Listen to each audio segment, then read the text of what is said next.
حضرت عبداللہ ابن عباس رضی اللہ تعالیٰ عنہ آپ صلی اللہ علیہ وسلم کی دعام کی کیفیت کا تذکرہ ایسے فرماتے تھے کہ ہم عموماً آپ جوار کی روٹی اور سرکہ استعمال کیا کرتے تھے۔ آپ صلی اللہ علیہ وسلم یہ دعا فرماتے تھے، یا اللہ آل محمد کے رزق کو باقدر عزیز بنا، یعنی زندگی میں جتنا رزق درکار ہے بس اتنا ہی عطا فرما۔ اسی طرح جب آپ صلی اللہ علیہ وسلم کے لیے پہاڑوں کو سونا بنانے کی پیشکش کی گئی تو آپ صلی اللہ علیہ وسلم نے فرمایا، اے میرے رب، میں تو یہ پسند کرتا ہوں کہ ایک دن پیٹ بھر کر کھاؤں اور ایک دن بھوکا رہوں، تاکہ جب جب تیرا کھاؤں تیرا شکر ادا کروں، اور جب بھوکا رہوں آپ کی جانب ذکر زاری میں لگا رہوں۔ آپ نے زہد و قناع کا درس دیا۔ اس راہ میں آپ صلی اللہ علیہ وسلم کا اپنا طنز عمل کیا تھا؟ عرب کے ہر خوشی دولت کے خزانے لاتے چلے آتے تھے، مگر رسول اللہ صلی اللہ علیہ وسلم کے کشانۂ نبوت میں وہی فقر و فاقہ ہوتا تھا۔ آپ صلی اللہ علیہ وسلم کے پردہ فرمانے کے بعد حضرت عائشہ صدیقہ رضی اللہ تعالی عنہا فرمایا کرتی تھی کہ حضور اس دنیا سے پردہ فرما گئے، مگر 2 وقت بھی سیر ہو کر آپ صلی اللہ علیہ وسلم نے کھانا نہ کھایا۔ آپ رضی اللہ تعالی عنہا بیان کرتی ہے کہ جب آپ صلی اللہ علیہ وسلم کا وصال ہوا تو گھر میں اس دن کے کھانے کے لیے تھوڑے جو کے سوا کچھ موجود نہ تھا، اور چند جو کے بدلے آپ صلی اللہ علیہ وسلم کی زرہ ایک یہودی کے یہاں رہن رکھی گئی تھی۔ تو یہ تو تھا ہمارے پیارے آقا حضرت محمد مصطفیٰ صلی اللہ علیہ وسلم کے دعام کا عالم۔ آپ اپنے اسکرین پہ رسول اللہ صلی اللہ علیہ وسلم کے ماڈل ہاؤس کا اندرونی حصے کا نظارہ کر چکے ہیں۔ آپ نے بستر دیکھا کہ کتنا سادہ بچھونا تھا۔ رسول اللہ صلی اللہ علیہ وسلم کے بچھانے کی کیفیت بیان کرتے ہوئے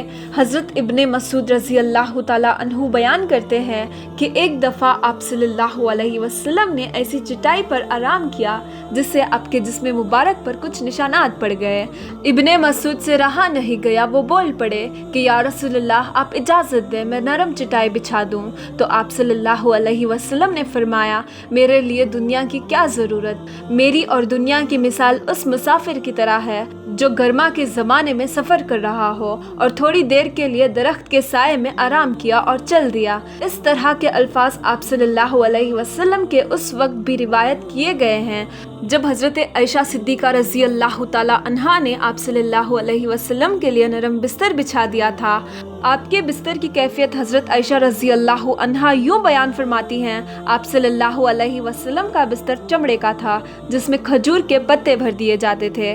آپ صلی اللہ علیہ وسلم کے گھریلو زندگی کیسی تھی؟ گھر کی 4 دیواری کے اندر آپ کے معمولات کیا تھے اور دینی اور دنیاوی معمولات آپ نے کیسے توازن کیا؟ اس کے متعلق بہت سی حدیث روایت ہوئی ہیں۔ انہی میں سے ایک روایت ہوئی ہے، بعض صحابہ آپس میں گفتگو کر رہے تھے کہ رسول اللہ صلی اللہ علیہ وسلم کے گھر سے باہر کی زندگی ہمارے سامنے ہے، لیکن گھر کی 4 دیواری کے اندر رسول اللہ صلی اللہ علیہ وسلم کے معمولات ہمارے علم میں نہیں ہیں۔ ہمیں اس کے متعلق معلوم کرنا چاہیے، پھر اپنے گھروں میں اس کی پیروی کرنی چاہیے۔ رسول اللہ صلی اللہ علیہ وسلم کے گھر کے اندر کی زندگی تو ازواج مطہرات ہی جانتی تھی، اس لیے وہی اس کے متعلق بہتر رہنمائی کر سکتی ہے۔ ان صحابہ نے مشورہ کیا کہ ازواج مطہرات کی خدمت میں جاتے ہیں اور جا کے اس کے بارے میں پوچھتے ہیں۔ تو صحابہ گئے تو تمام ازواج مطہرات نے یہ بتایا کہ رسول اللہ صلی اللہ علیہ وسلم کے گھر کی معمولات ویسے ہی تھے جیسے دوسرے لوگوں کے تھے۔ کھانے کا وقت ہوتا تو کھانا کھاتے، گھر کا کوئی کام کاج ہوتا تو وہ خود کرتے، گھر کی کسی چیز کی مرمت کرنی ہوتی تو خود کرتے، چارپائی سیدھی کرنی ہوتی تو خود کرتے، کسی کام میں ازواج مطہرات کا ہاتھ بٹانے کی ضرورت ہوتی تو ہاتھ بٹاتے۔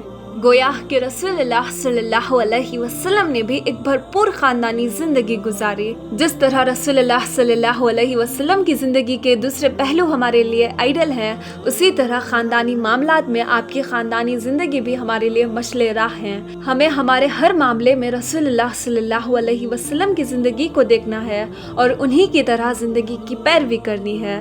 اللہ نے قرآن پاک میں سورۃ الاحزاب میں یہی بات فرمائی ہے، تمہارے لیے رسول اللہ صلی اللہ علیہ وسلم کی زندگی بہترین نمونہ ہے۔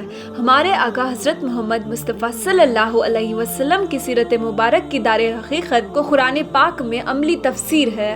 جو کچھ قرآن میں ہے وہ سب مجسم ہو کر آپ صلی اللہ علیہ وسلم کی زندگی میں نظر آیا۔ چند صحابی حضرت عائشہ صدیقہ کی خدمت میں حاضر ہوئے اور عرض کیا، یا ام المومنین رضی اللہ تعالی عنہا، حضور صلی اللہ علیہ وسلم کے اخلاق بیان فرمائیے۔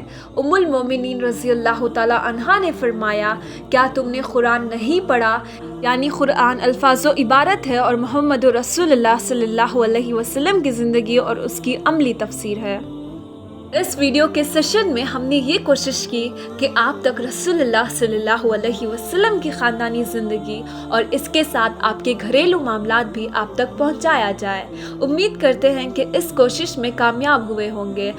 آخر میں آئیں اور دعا کریں کہ اللہ سبحانہ و تعالی ہمیں بھی اپنی زندگی میں رسول اللہ صلی اللہ علیہ وسلم کے حیات مبارک کی سعادت نصیب فرمائیں۔ آمین ثم آمین۔